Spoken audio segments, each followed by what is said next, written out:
चलो आज अपन वैदिक गणित का टॉपिक क्लियर करेंगे। और वैदिक गणित में आज अपन जो गुणा की 4 विधियां हैं उन चारों विधियों का अध्ययन करेंगे। तो वैदिक गणित से अपन गुणा शुरू करते हैं। वैदिक गणित से जब भी अपन गुणा करेंगे बहुत शानदार विधियां और सरल सरल विधियां हैं। इनके माध्यम से अपन आसानी से कोई भी बड़े से बड़ा गुणा हो चंद चुटकियों के अंदर, चंद सेकंड के अंदर अपन आराम से उन गुणा को कर सकते हैं। आइए देखते हैं वैदिक गणित की विधियां। पहली है एकाधिकैन पूर्वेण। एकाधिकैन पूर्वेण विधि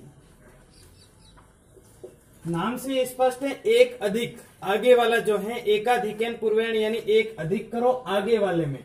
आगे वाले को एक अधिक कर लो और पीछे वाले को पीछे गुणा कर दो, हो गया गुणा। इसकी एक शर्त है। इसकी शर्त यह है कि इकाई अंकों का योग 10 होना चाहिए। इकाई अंकों का योग 10 होना चाहिए। अगर इकाई अंकों का योग 10 हो रहा है तब तो तुम वहां पे एकाधिकैन पूर्वेण विधि यूज कर सकते हो। अगर इकाई अंकों का योग 10 नहीं होता है तब फिर तुम एकाधिकैन पूर्वेण विधि यूज नहीं कर सकते हो। तो आइए इससे कुछ एक गुणा करते हैं अपन। मान लो 52 को गुणा करना है 58 से। देख लीजिए पहले इसमें इकाई अंक 2 और 8, इकाई अंकों का योग 10 होना चाहिए और इसमें इकाई अंकों का योग 10 हो रहा है। तो गुणा करते हैं। पहले पीछे वाली संख्याओं का गुणा पीछे करना है और आगे वाली में एक अधिक करके गुणा कर देंगे। तो इसका गुणा करेंगे तो 5 और 5 है तो 5 गुणा 5 का एक अधिक कर लो और वो हो जाएगा 6। आगे वाली संख्या को जब हम गुणा करेंगे तो 5 गुणा 5 करने की बजाय 5 का एक अधिक से, क्योंकि विधि का नाम ही है अपने एकाधिकैन पूर्वेण, यानी कि 5 गुणा 5 करने की बजाय 5 गुणा 5 का एक अधिक 6 से गुणा कर लेंगे और फिर पीछे संख्या आएगी 2 का गुणा 8 से कर लेंगे। 2 गुणा 8। अब देखिए इसमें बहुत सा शानदार तरीके से आंसर निकलेगा। 2 गुणा 8 16 हो गए और 5 छक्के 30, 3036 अपना आंसर निकल करके आ गया। बस इसमें करना क्या है, पीछे वाली संख्या है उनका पीछे गुणा कर लो और जो आगे वाली संख्या है आगे वाली में एक अधिक करके गुणा करना है उसका। आइए एक आध और इसी से सॉल्यूशन करते हैं। 64 गुणा 66। शर्त क्या है अपने, इकाई अंकों का योग 10 होना चाहिए। इकाई अंक देख लीजिए 6 और 4 10 हो गए, यानी कि इसके ऊपर एकाधिकैन विधि यूज होगी। अगर इकाई अंकों का योग 10 नहीं होता है तब फिर अपन एकाधिकैन पूर्वेण विधि यूज नहीं कर सकते हैं। आइए इसको करते हैं। 6 का गुणा 4 से करेंगे 24 और आगे 6 को 6 से गुणा नहीं, 6 का एक अधिक कर देंगे। 6 को गुणा कर देंगे 7 से 42। देखिए कितनी चुटकियों के अंदर गुणा हो रहे हैं। और आगे गुणा करना है तो मान लो 72 गुणा 78 करना है। 8 और 2 इकाई अंकों का योग 10 हो रहा है। 8 को 2 से गुणा कर देंगे 16 आ जाएंगे और 7 का गुणा 7 के बजाय एक अधिक 8 से कर देंगे। 7 8 56। यानी कि जब इकाई अंकों का योग 10 हो रहा है और आगे वाले जो दाई के अंक है वो सेम है तब फिर अपने को एकाधिकैन पूर्वेण विधि से गुणा करना चाहिए, जिसमें बिना किसी रफ कागज के या बिना किसी प्रकार का रफ किए अपन बहुत आसानी के साथ गुणा कर सकते हैं। इसी प्रकार वैदिक गणित से गुणा करने की दूसरी विधि है एक न्यूनैन पूर्वेण विधि। एक न्यूनैन पूर्वेण विधि। एकाधिकैन पूर्वेण विधि में आगे वाले में एक अंक बढ़ाते हैं, जबकि एक न्यूनैन पूर्वेण विधि में आगे वाला जो अंक है उसके आगे वाली जो संख्या है उसके अंदर से एक घटाएंगे। लेकिन इसकी शर्त है जो एक संख्या होगी यानी 2 संख्या के बीच में जब गुणा किया जाएगा तो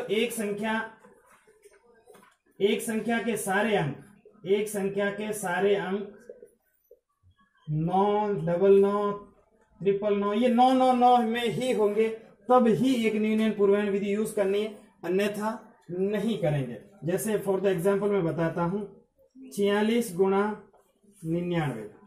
इसमें देखिए एक संख्या के सारे अंक कितने होने चाहिए, 999, दूसरे नहीं होने चाहिए। इसमें देखो 46 है, इसको छोड़ दो। एक संख्या है जिसमें 9 यानी कि सारे अंक 9 ही आने चाहिए, दूसरे अंक नहीं होने चाहिए, तभी अपन एक न्यूनैन पूर्वेण विधि यूज करेंगे, अन्यथा नहीं। अब जब एक संख्या के अंदर सारे के सारे अंक की 9 है तब फिर अपन एक न्यूनैन पूर्वेण विधि यूज करेंगे।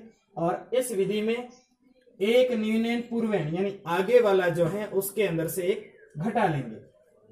जैसे 46 माइनस 1, एक न्यूनैन यानी एक कम कर दो, पूर्वैन यानी आगे वाले में अपन ने एक कम किया, फिर पीछे वाले में से एक कम करने के बाद कितने 45 आएंगे ना, 45 को घटा लो। एक न्यूनैन पूर्वैन आगे वाले में एक कम करो और एक कम करने के बाद जो संख्या है पीछे वाली संख्या में से वो संख्या ही घटा लो, आंसर निकल के आ जाएगा। 46 में से एक गया 45 आए और 99 में से 45 जाएंगे तो पीछे आ जाएंगे अपने 54, बस आंसर निकल के आ गए।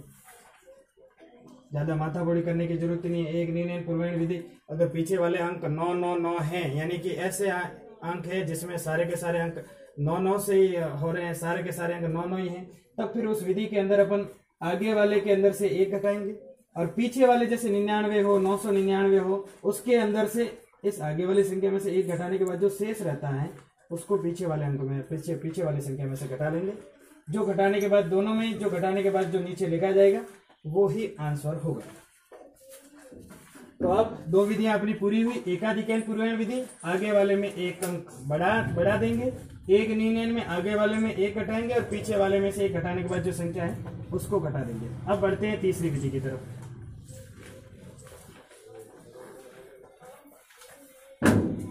वैदिक गणित से गुणा करने की तीसरी विधि है सूत्र निखिलम विधि। सूत्र निखिलम विधि, पहले वाली दो विधियां बहुत सरल थी, वैसे सूत्र निखिलम भी सरल है लेकिन एक दो बार जब अपन अभ्यास करेंगे तभी अपने को सरल लग सकते हैं। बिना अभ्यास के मैथमेटिक्स में कोई भी चीज बिना प्रैक्टिस के सरल नहीं होती है।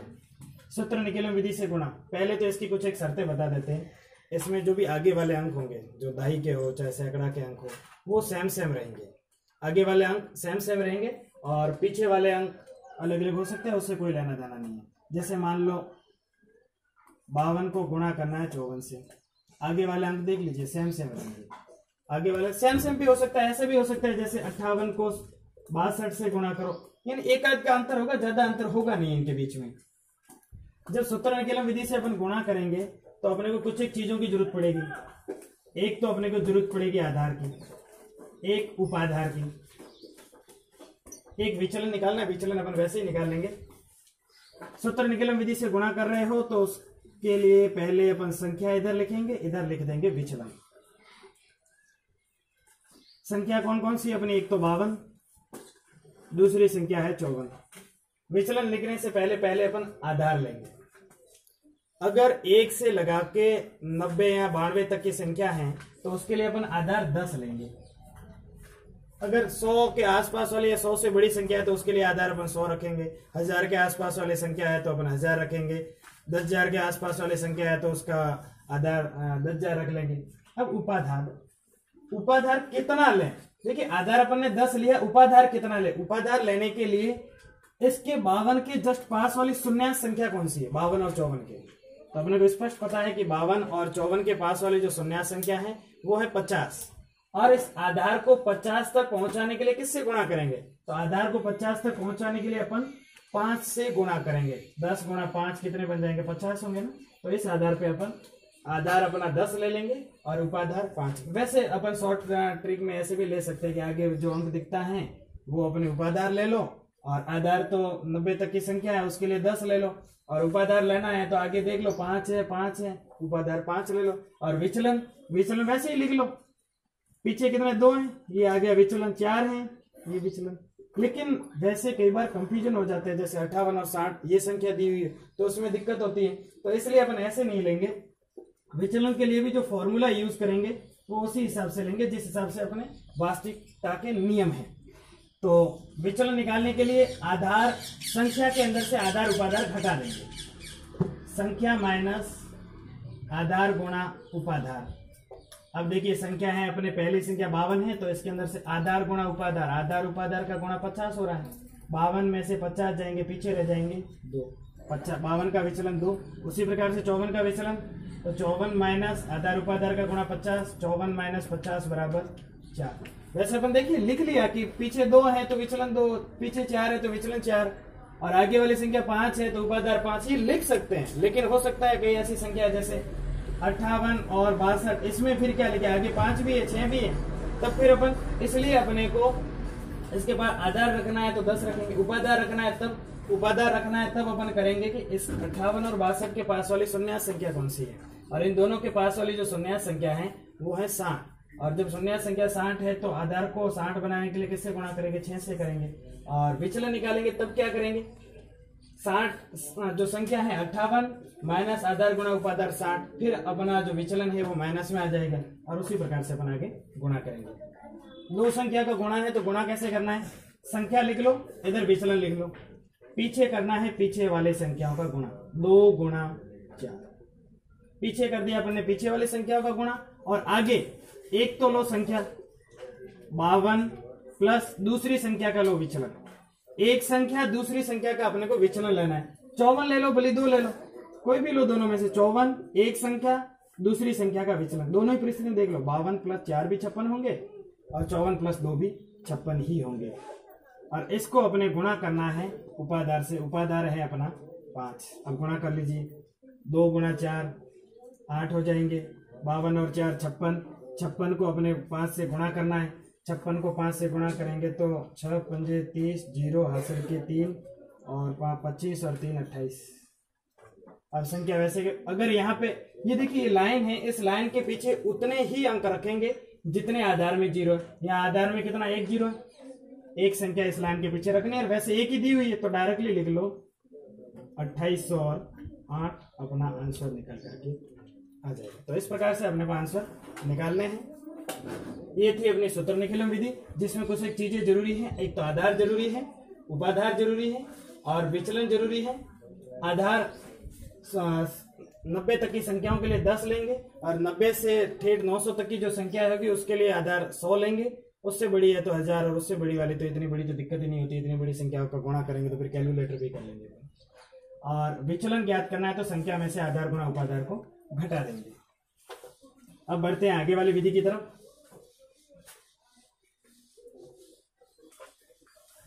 आगे वाली विधि है ऊर्ध्व तिर्यक,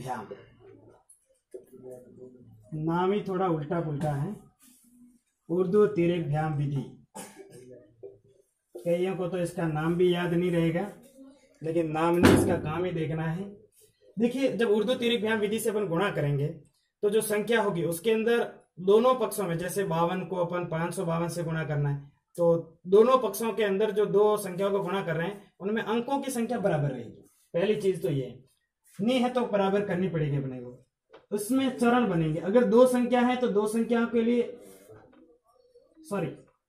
अंक, अगर संख्या के अंदर अंक 2 हैं तब फिर चरण अपन बनाएंगे 3 अंक हैं तब फिर अपने चरण बनेंगे 5, 4 अंक हैं तब फिर अपने चरण बनेंगे 7, 5 हैं तब फिर अपने चरण बनेंगे 9। कैसे चरण बनाने, आइए देखते हैं। एक छोटी सी संख्या लेकर के फॉर द एग्जाम्पल अपन समझने के लिए, जैसे मान लो संख्या लिख ली 38 गुना 52। देखिए, जैसे एक ने एकाधिक एन पूर्णांक थी, उसमें इकाई अंकों का योग 10 होना चाहिए, और एक न्यूनयन पूर्णांक थी, उस एक न्यूनयन पूर्णांक विधि के अंदर एक जो संख्या होगी उसमें सारे अंक 9 9 9 होने चाहिए, और सूत्र निकलम थी उसमें जो आगे वाले अंक हैं वो सेम सेम रहना चाहिए। जबकि ऊर्ध्व तिर्यक एक ऐसी विधि है जिसमें सारी संख्या चलती है, कोई होना नहीं वो कि भाई ऐसा जरूरी नहीं कि इकाई अंक वैसे होने चाहिए, दहाई का अंक वैसा होना चाहिए, जो है सब चलता है इसके अंदर, इसीलिए नाम भी इतना बड़ा है इसका। तो पहले चरण बना लेते हैं, 2 इसमें भी है, 2 अंक इसमें भी है, तो 2 अंक के लिए अपन 3 चरण बनाएंगे, 1 2 और 3। आइए चरण देखिए, इसमें करना कैसे, संख्या को ऐसे लिख लीजिए 38 और 52। पहले लेना है पीछे वाली एक एक संख्या, पीछे है अपने 8 और 2, उसके बाद 2 2 संख्या, 2 है 3 8 5 2। अब जब संख्या अपने पूरी हो चुकी है तब फिर अपन पीछे से एक बार हाथ रखेंगे और यहाँ पे संख्या लेंगे 3 और 5। इस प्रकार से अपनी संख्याएं पूरी हो जाएगी।